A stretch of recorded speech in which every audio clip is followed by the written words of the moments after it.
ব্যক্তিজীবনের নানা বিতর্কে বারবারই শিরোনামে এসেছেন গায়ক নোবেল। সম্প্রতি এক কলেজ ছাত্রীকে আটকে রেখে ধর্ষণের অভিযোগে গ্রেপ্তার হন তিনি।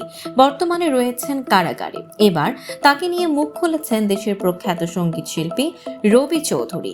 সামাজিক মাধ্যমে নোবেলকে সরাসরি জাতীয় বেয়াদব বলে আখ্যায়িত করেছেন তিনি। রবি চৌধুরী 2020 সালে গিয়েছিলেন জাতীয় বেয়াদব শিরোনামের একটি গান, যেখানে গায়ক গায়িকাদের শিষ্টাচার ও গুরুজনদের প্রতি সম্মানবোধ কেমন হওয়া উচিত তা তুলে ধরা হয়।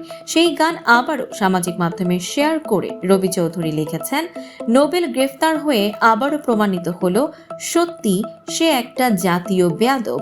তিনি আরও বলেন, নতুন প্রজন্মের যেসব গায়ক গায়িকা সিনিয়রদের সম্মান করেন না, এই গান তাদের জন্যই।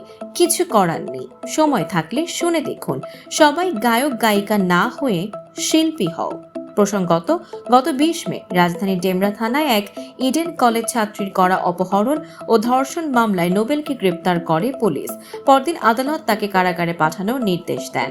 গ্রেপ্তারের প্রায় 1 মাস পর একই মামলার অভিযোগকারীর সঙ্গে কারাগারেই নোবেলের বিয়ে করার আদেশ দিয়েছে আদালত।